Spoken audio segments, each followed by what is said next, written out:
Yun, magandang araw po sa inyo lahat. Welcome po sa Makapili TV. So, ang issue po natin ngayon, siyempre, wala pa rin pong kamatayan na impeachment. Yung pagbasura ba ng Supreme Court sa impeachment laban kay Vice President Sara Duterte, ganyan talaga eh. Sa bawat judgment, hatol ng korte, talagang merong papaboran, merong hindi. Yung nga lang, nagkataon, mas pinaboran ngayon si Vice President Sara Duterte na ibasura nga po yung impeachment dahil nga hindi daw ito dumaan sa tamang proseso o unconstitutional to. At ang binigay nga ng Supreme Court is immediately executory. So talagang from the start daw, void na yung article of impeachment. So wala na dapat maganap na impeachment laban kay Vice President Sara Duterte. Ngayon, syempre, may mga kanya-kanya silang opinion. May kanya-kanya tayong opinion tungkol nga doon sa nangyaring doon sa pagbasura ng impeachment laban kay Vice President Sara Duterte. Pero ang napapansin natin, syempre, sa panig po ni Vice President Sara Duterte, tahimik na po sila at hindi na sila nagbibigay ng kahit na anong comment regarding nga doon sa desisyon ng Supreme Court. At talagang may ingay dito ngayon na kini-question yung naging proseso, yung naging hatol ng Supreme Court, itong mga gustong-gustong ma-impeach si Vice President Sara Duterte. Tulad na lang itong abogadong ito, sa mga di nakakilala, isa po siya sa mga naimbitahan sa House of Representatives ng TRICOM tungkol sa issue ng fake news. So hindi natin sinasabi nagpapakalat siya ng fake news pero naging resource person siya para talakayin kung ano ba yung mga fake news na kumakalat sa social media at kung paano daw ito susolusyonan. Dahil sa kaya ako na ilagay siya sa issue natin ngayon kasi isa siya sa mga hindi nagustuhan niya. Isa siya sa mga hindi pumabor sa naging hatol ng Supreme Court tungkol nga doon sa pagbasura ng article of impeachment. Ngayon, pag-usapan natin, pakinggan natin kung ano ba yung mga argumento niya, ano ba yung mga opinion niya regarding nga doon sa pagbasura. At may mga mapapansin tayo na mga dahilan kaya siguro ibinasura ng Supreme Court yung article of impeachment dahil nga sa mga technicality. Siyempre, 'di ba? Kapag may usaping technicality pagdating sa batas, ang kailangan takbuhan mo diyan korte, hindi yung mainstream media, hindi yung social media kasi kailangan talagang matalakay yan, pagdebatihan yan. So, kailangan nilang magbigay ng judgment pagdating nga sa usaping legal.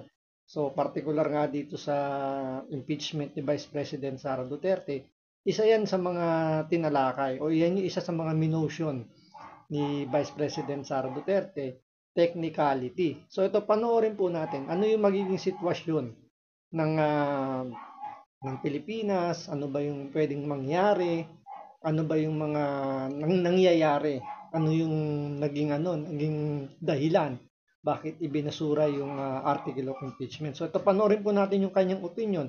Ito po wala naman pong tama, walang mali pagdating sa mga opinion natin. Lahat naman tayo entitled sa ating mga sariling opinion, lalo na dito sa politika. So kaya nandiyan yung Supreme Court para sila yung gigitna, sila yung magsasabi sino yung mas may tamang opinion, sino yung may tamang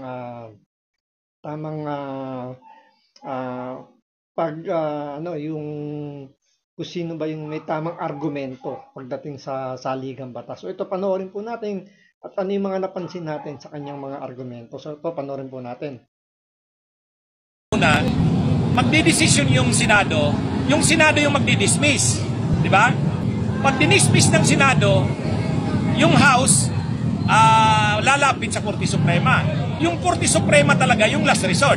Kumbaga, i-dismiss ng Senado, pag dismiss ng Senado, lalapit sa Korte Suprema. Tapos yung Korte Suprema sa huli, sila yung lalabas ng desisyon. Dito hindi. Inunahan pa nga yung Senado eh. Kumbaga medyo naiiba tong nangyari. Ang nag-dismiss ng impeachment ni Sara, hindi Senado. Korte Suprema. Ang pag-initiate ng impeachment. So yun, yung unang argumento niya, ang una raw nag-dismiss doon sa impeachment hindi daw yung Senado, kundi yung Korte Suprema.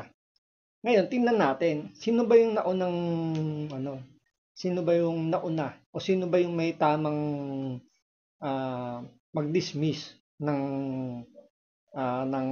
impeachment.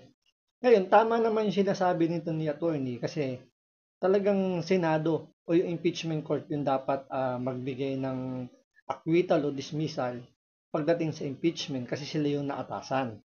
Pero ang punto rito kasi, kung tama ba yung naging proseso doon sa pagpapa-impeach kay Vice President Sara Duterte. Tandaan po natin, February yung huling article of impeachment na ipinasa na inaksyonan ng House of Representatives. After nun, nag-file ng motion si Vice President Sara Duterte para questionin yung one-year bar na tinatawag dahil nga nakasaad sa salikang batas natin, isang beses lang pwedeng mag-file ng impeachment laban sa isang impeachable officer, di ba? So, dahil nga may naunang 3 impeachment complaint, pang-apat yung inaksyonan, so yun yung kinwestiyon ni Vice President Sara Duterte na meron naunang 3, bakit yung pang-apat ang inaksyonan? So, may technicality na kailangan resolvehin. So, nakapag-file si Vice President Sara Duterte ng motion bago nag-convene yung Senado bilang impeachment court. So, sa aspeto na yon, mas naunang gagalaw dapat ang Supreme Court dahil mas naunang nag-file ng motion si Vice President Sara Duterte bago nag-convene yung impeachment court, yung Senado. Mabuti na lang sana kung ang nauna, yung nag-convene muna yung Senado bago nag-file ng motion si Vice President Sara Duterte, baka na iba yung takbo ng istorya. Kaso nga, kailangan umaksyon ng Supreme Court dahil nga nag-file ng motion eh. So kailangan mo nang resolvehin kung tama ba yung argumento ng ni Sara Duterte. So ito naging resulta, ang judgment is unconstitutional yung naging impeachment dahil nga hindi nasunod yung proseso ayon to sa Supreme Court. So tuloy natin. Initiate ng impeachment, Kamara. Ang pag-trial ng impeachment, Senado. O di pag natapos yun, kung hindi kayo kumbinsido sa desisyon ng Senado, o di lumapit ka ngayon sa Korte Suprema. Yung Korte Suprema ngayon, yung last resort. Dito hindi. So yun, magandang hapon po, Attorney Enzo. Dito sa issue yung lumabas na pagbasura ng Korte Suprema dito sa impeachment case laban kay Vice President Sara Duterte. Sa tingin niyo po ba ito ay napolitika? Kung sa usapin ng napolitika, Actually, unang-una, bakit mo siya? So, sa unang tanong kung napolitika daw ba yung impeachment. Unang-una po, opo. Ang impeachment po is political move po yan. May mga numbers game po yan pagdating sa pagpapa-impeach sa mga impeachable officer. Kaya ako isipin nyo, di ba? Kung hindi yan political, di dapat dumaan yan sa botohan. So, kung botohan yan, hindi naman porket mayroong kang representative tulad sa mga kongresista, sila na yung magsasabi na majority sa mga constituent nila gusto yung impeachment.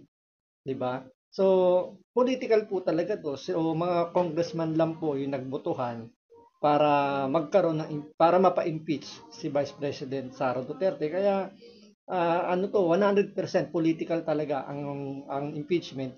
Hindi po ito kagustuhan ng buong Pilipinas o ng buong botante, 'di ba? Ng buong Pilipinas, syempre. So hindi po ito mga politiko lang po 'yung nagde-decide kung ito ay may impeach o hindi.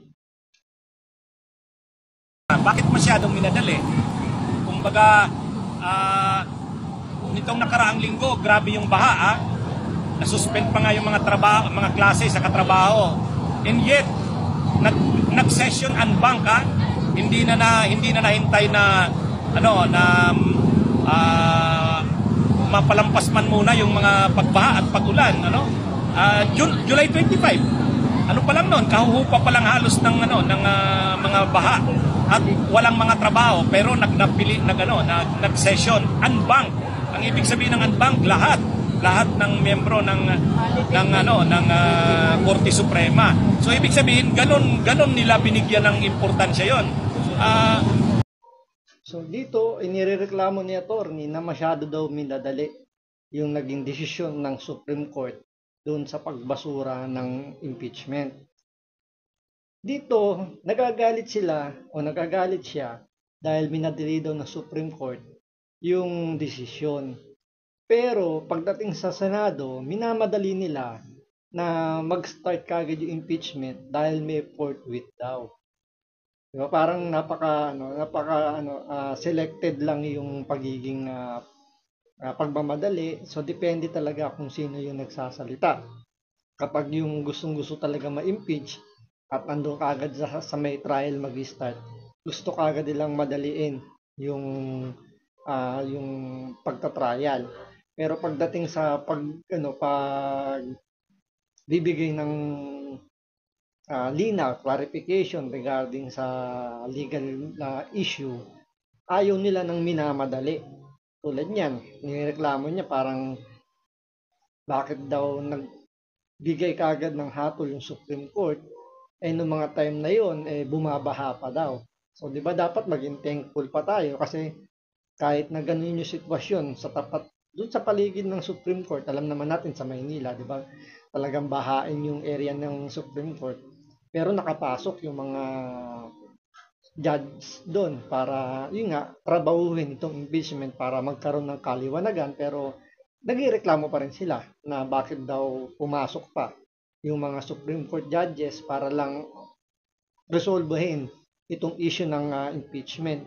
Diba, dapat maging masaya pa tayo na parang kumbaga rito kahit obligado namang o kahit hindi sila pumunta dahil nga meron namang sa sitwasyon na may baha pero pumasok pa rin. Di ba? Parang yun pa yung naging butas para questionin yung hatol ng Supreme Court doon sa impeachment. Actually, ang iniisip natin doon nung una, magdidesisyon yung Senado yung magdidismiss. Di ba? Parang ganun yung senaryong nakikita natin noon. Pag dinismiss ng Senado, yung House lalapit sa Korte Suprema.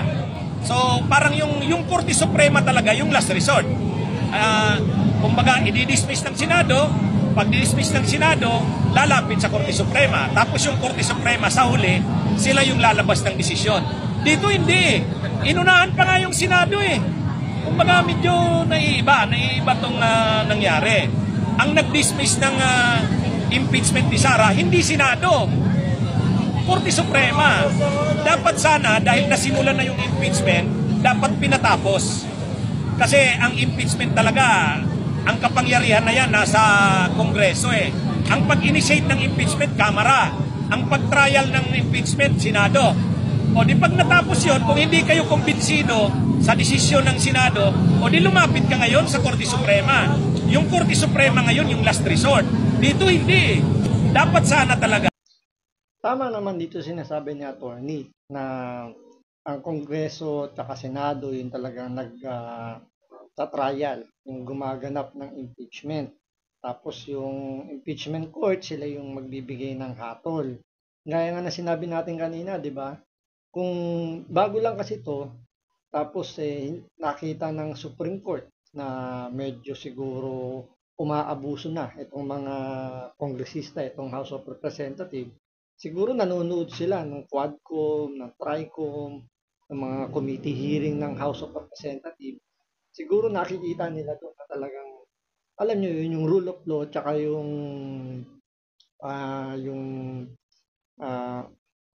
bibigay ng due process, hindi na ibibigay doon sa mga resource person, sa mga witness, doon sa inaakusahan.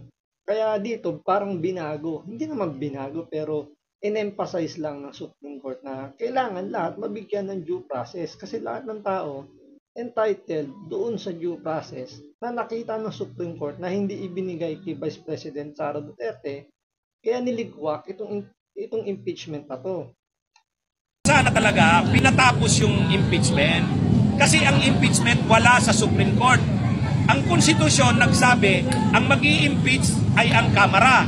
at ang mag-tatrial ay ang Senado. Ganon kalinaw yung hatian ng trabaho dyan.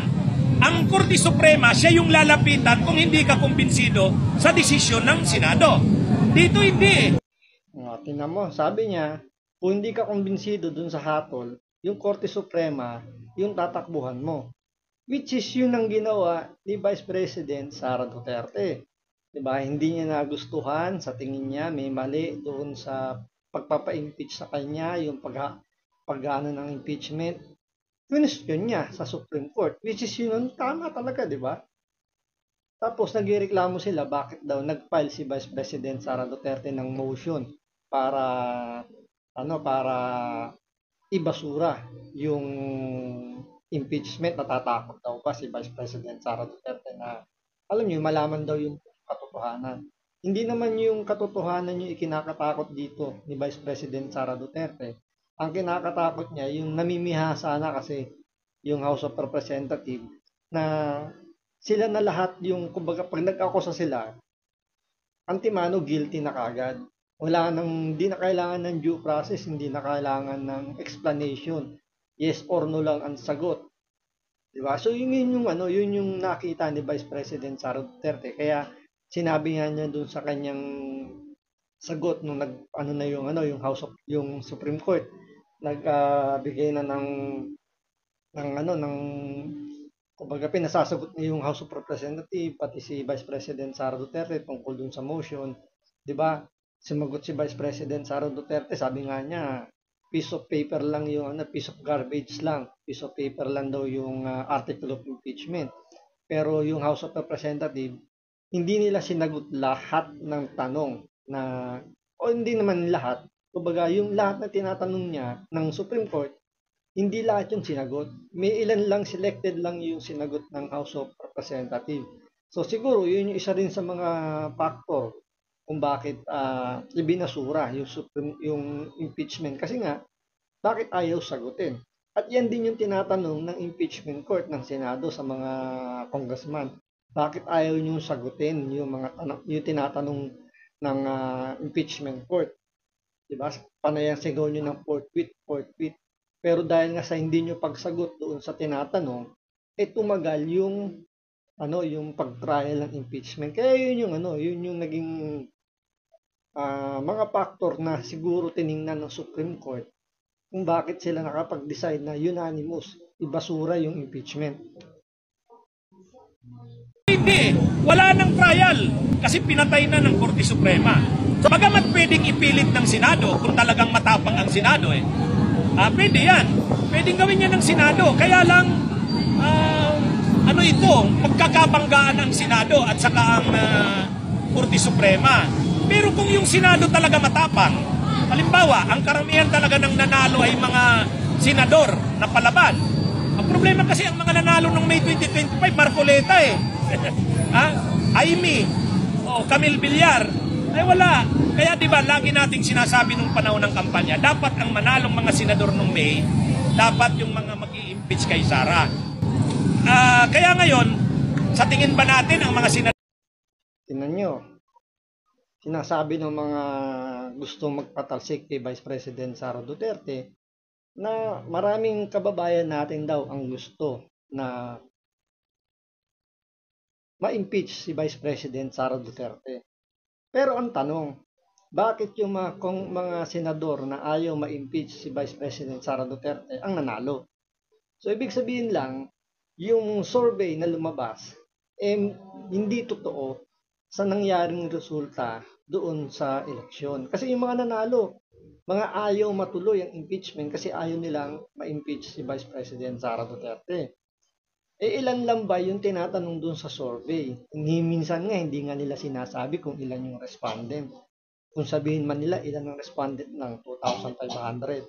Kahit sabihin mong majority nun, gusto yung impeachment, bakit? Yung 2,500 ba, yung mag-represent sa buong Pilipinas?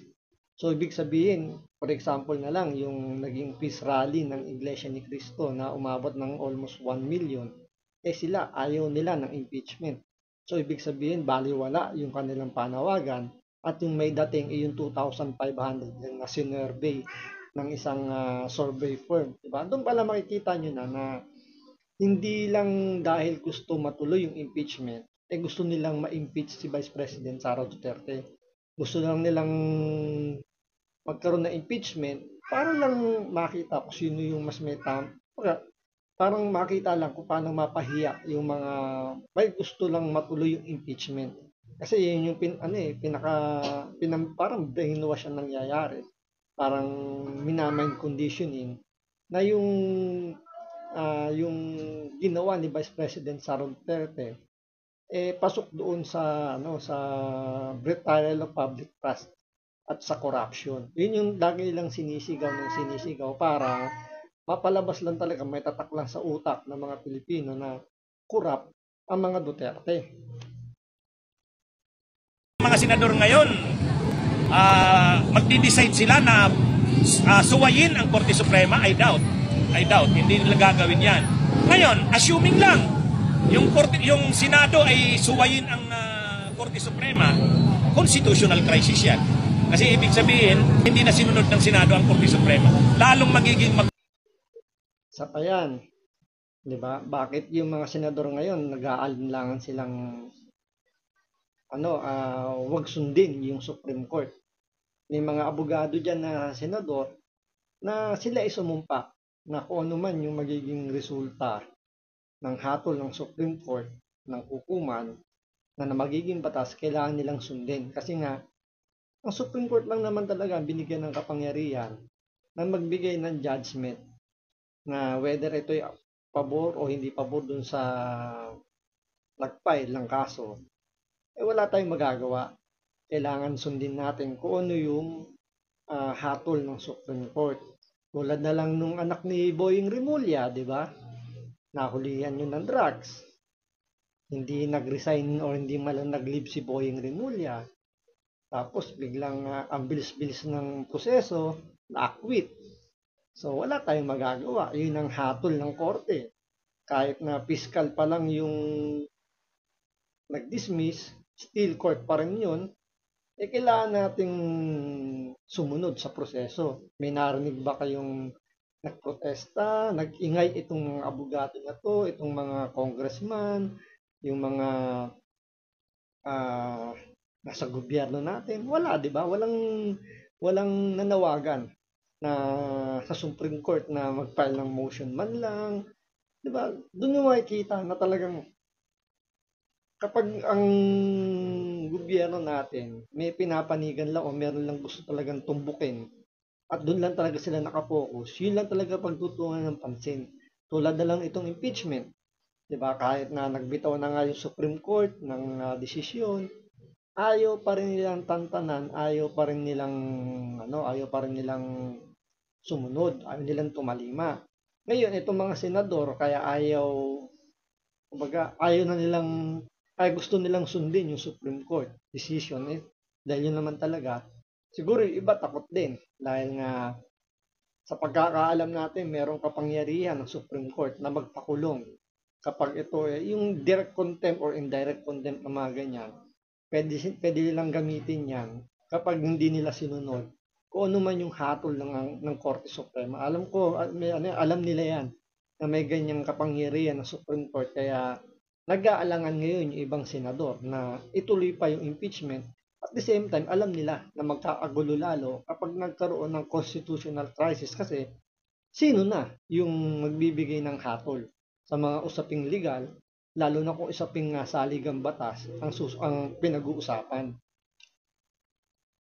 Magiging magulo ang bansa natin. So ang dapat sana talaga, pinatapos yung impeachment, yun ang tama. Ibig sabihin, nagkaroon ng trial, pagkatapos nag-decide ang Senado. So ang desisyon. Paano nga susumulan yung impeachment? Kung sa simula pa lang mali na, yun yung malinaw na sinabi ng Korte Suprema. Sa mga hindi nakakaalam po, basahin nyo nga po, meron po doon nakasulat doon. Sinabi ng Supreme Court doon sa kanyang decision, null and void po from the beginning yung impeachment, yung article of impeachment. So walang jurisdiction ng Senado yung impeachment na ituloy pa yung impeachment dahil nga kumbaga doon pa lang sa unang proseso mali na bakit mo pa susundin? Kung mali na, alam mo nang mali ba't mo pa itutuloy? Mali na nga. 'Di ba? Doon pa lang sablay na yung nangyaring impeachment ni Vice President Sara Duterte. Kaya nga 'di ba, doon sa mga nakaraang mga impeachment, walang nagmo-motion kasi sumunod sila sa tamang proseso. Ang desisyon ng Senado, either conviction or acquittal. So kung sino mang hindi kumbinsido sa desisyon ng Senado, lalapit sa Korte Suprema. Dito nga hindi, nabaligtad Ang malala dito, dapat yung Korte Suprema hindi pumapasok sa politika. Ang impeachment political yan Political. Dapat pinatapos yung impeachment. Saka ngayon magdidesisyon. Ang lalapitan ngayon ng Korte Suprema kasi siya yung court of last resort. Dito, saan ka palalapit? Isang taon na naman po, kulang-kulang isang taon ang aantayin upang makapagsampa ulit ng impeachment. May kasabihan nga po, justice delayed is justice denied. Para sa inyo po ba, makatarungan itong naging desisyon ng Korte Suprema? Ay, siyempre, hindi. Siyempre, Ito parang tanga lang yung tanong no? Yung tatanungin niya, yung taong hindi pabor sa nangyaring sa resulta ng pagbasura ng impeachment. Tapos tatanungin mo kung ano yung kung pabor ka ba dun sa ruling ng impeachment. Siyempre natural sasagot yan, hindi.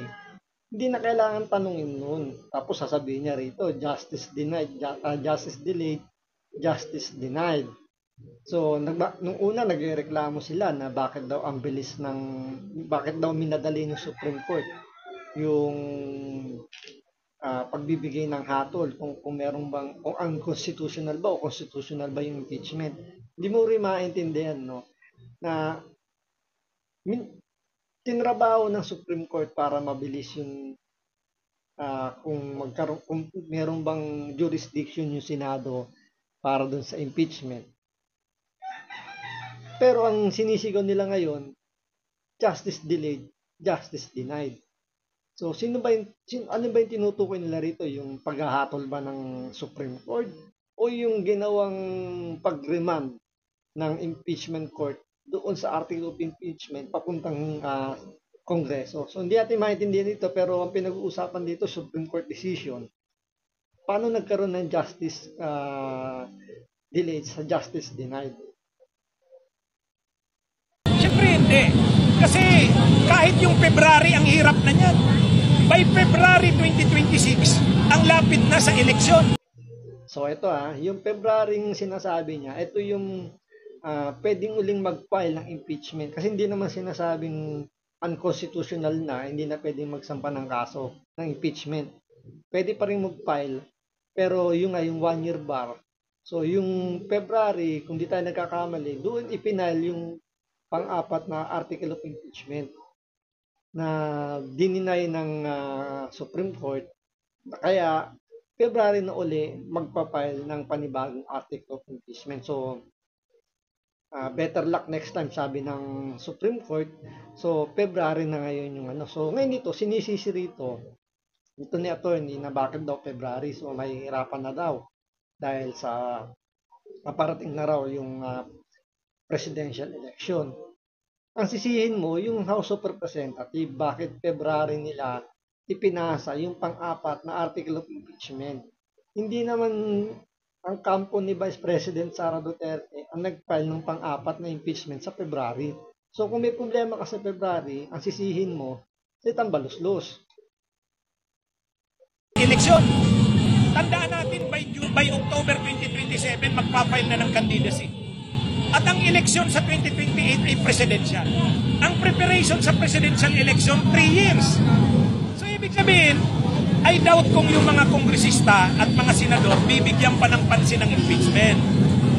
Makakakuha pa kaya tayo ng 1/3? Considering na election year na Ang February 2026 na sinabi, ano pa lang yan, filing. After filing, dadaan na naman sa mahabang proseso. Kung idadaan yan sa Justice Committee, 60 days. 60 days ang hearing ng Justice Committee. Pagkatapos. So narinig nyo, yung Justice Committee na sinasabi niya, yun yung Justice Committee doon sa House of Representatives na supposedly dapat after nung unang mga nag-file ng article of impeachment, dapat yun ita-transfer immediately, itambaluslos doon sa House Speaker. Ngayon, after ng House Speaker, within 10 days, kailangan yun may pasok agad sa order of business doon sa Committee on Justice na sinasabi niya, na hindi dinaan ng mga congressman kasi nga matagal. 60 days ang kailangan ang magiging proseso. So, 2 buwan. Diba? Kung isipin nyo, nag-file sila December. Kung yun dumaan sa tamang proseso, which is yung sinasabi natin na dumaan kitang baluslos, dumaan sa Committee on Justice na sinasabi niyang hindi raw, kumbaga matagal daw 60 days. Kung doon dumaan, so yung January final, tatakbo ng 2 buwan, andyan yung January, February. So same thing yung mangyayari. Tapos doon pa lang magkakaroon ng resolution para pag-usapan kung matutuloy yung impeachment o hindi. So lalagpas at lalagpas doon sa kumbaga mas haba yung proseso. Nakuha nyo, kaya nga ang ginawa nila minadali eh. Yung unang 3 article of impeachment in-archive. Tapos February na nila pinasok yung pang-4 na tinrabaho lang nila ng 1 araw para ma-impeach si Vice President Sara Duterte. Tapos ipinal nila last day ng session ng Senado. Binulugan nila yung Senado na parang no choice na sila, kailangan nila kagad umaksyon tungkol doon. Kaya nga lagi nilang sinisigaw yung forthwith. Pero malinaw, sinasabi niya hindi idinaan sa Committee on Justice yung article of impeachment, which is yun yung nasa tamang proseso. Yun yung isa sa mga dahilan siguro kaya bakit ibinasura ng Supreme Court yung article of impeachment. Kaya yan dineclare nila unconstitutional kasi nga hindi dumaan sa tamang proseso. Ilan naman ang pinakabuod nung pagbasura ng Supreme Court eh. Kung yan dumaan sa tamang proseso, I don't think na ibabasura yan. Kagaya ng mga ibang impeachment na dumaan sa Pilipinas na nag-prosper umabot sa Senado kasi nga dumaan sa tamang proseso. Yung kay Vice President Sara Duterte, bago lang yan. Tapos hindi pa dumaan sa tamang. Bago lang yan kasi nga hindi dumaan sa tamang proseso. Minadali, minagic ni tambaluslos. Pagkatapos magpe-plenary, sigurado ba tayo makakakuha tayo ng 1/3? Maraming kongresista dyan ayaw nang mag-stand sa impeachment kasi maiipit na sila sa eleksyon sa presidente. Ang mga congressman dyan na pro-Sara, tulad nila Gloria, maglalabas na ng ng tunay nilang kulay kasi malapit na yung eleksyon ng 2028. Kaya mahirap yung February, unang-unang election year na nga. Di ba si Sara magdideclare siya kung kakandidatong presidente 2026? At ano na yan? Ang 2028 elections by 2026 nakapurmada na. Pero parang takot na takot sila dun sa sa presidential election. Parang sigurado na ba kayo na si Sara Duterte ang mananalo? O baka talagang alam nila si Sara Duterte mananalo, kaya ngayon minamadali na nila yung impeachment. Kaya nila tinatrabaho. Naalala niyo yung People's Initiative, di ba? Pagpasok pa lang ni Bongbong Marcos, ng administrasyon ni Bongbong Marcos, ano inatupag ni Tambaluslos? People's Initiative. Nung hindi umubra yung People's Initiative, anong ginawa? Dahil alam nila si Sara Duterte yung susunod na pwedeng tumakbo bilang presidente dahil syempre sa vice president wala nang ibang tatakbuhan. Wala nang choice si Sara Duterte kundi magpresidente. Kaya siya kagad ang tinrabaho after ng People's Initiative sumablay yon. Ang tinrabaho na si Sara Duterte. Dahil hindi makakaupo si Tambaluslos bilang presidente. Kung sino man yung ituturo ni Bongbong Marcos na pwede maging presidente, hindi man nanalo hanggat nandyan si Vice President Sara Duterte.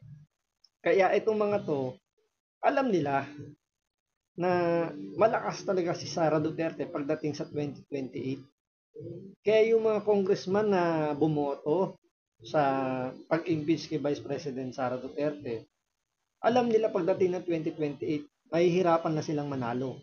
Kaya ngayon, susubukan pa rin nilang trabahuin si Sara Duterte. Kasi nga, delikado sila. At kumbaga nakapag-commit na sila kay Tambaluslos na kailangan nilang suportahan si Tambaluslos para maging presidente, para happy-happy uli sa loob ng 6 na taon kapag si Tambaluslos yung magiging presidente. Umada na kung sinong kakandidato. Busy na ang lahat para sa eleksyon sa presidente. Mayroon pa bang impeachment na isusulong sa ganyang sitwasyon? Kaya ginawa talaga nila dito nila Cheese, dinelay. Pagka-delay, ayaw din naman, alam nyo kung bakit hindi nagbutuhan ang mga senador? Ang dahilan nun, maraming senador na ngayon ang kakandidato sa 28. Si Rapi Tulfo, magre-re-eleksyon. Si Loren Legarda, si Chis Escudero, si Alan Peter Cayetano, si JP Ejercito. Pag sila, ayaw nila na sila yung mag-down ng impeachment kasi maaapektuhan yung pagtakbo nila sa 28. Kumbaga, Alam nyo, kaya ayaw nilang i-down yung impeachment. Kahit kasi kahit pagbali-balik na rin natin, hindi naglabas ah, hindi nag-declare ang Supreme Court ng unconstitutional yung impeachment. Ang ending ng impeachment court, pagdating sa dulo niyan, hindi naman yan boboto base sa nakitang ebidensya. Kahit sabihin mong guilty, nakita lahat kay Sara Duterte na guilty yung ginawa niya for the sake of arguments lang na totoo yung sinasabi ng mga nag-aakusa. Still, botohan pa rin yung mangyayari dyan sa impeachment court na yan. Kung botohan na mangyayari, 8 lang ang kailangan ni Sara Duterte para ma-acquit siya.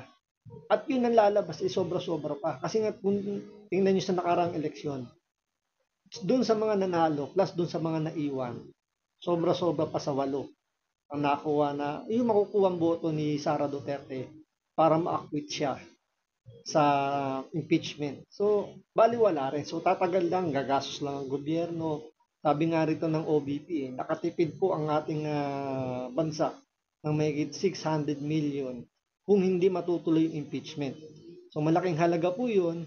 Yung alam po, hindi natin alam kung talagang nakatipid ang ating gobyerno o mapupunta lang sa bulsa ng mga buhayang politiko dito sa Pilipinas. So, antayin natin kung susunod ba talaga itong Senado na doon sa desisyon ng Korte Suprema o magkakaroon tayo ng constitutional crisis dahil may mga senador na nagpapapirma para hilingin sa Korte Suprema na ipagpatuloy yung impeachment sa impeachment court ng Senado. So, antayin natin yan. So, maraming salamat sa panonood. Ingat po kayo lagi.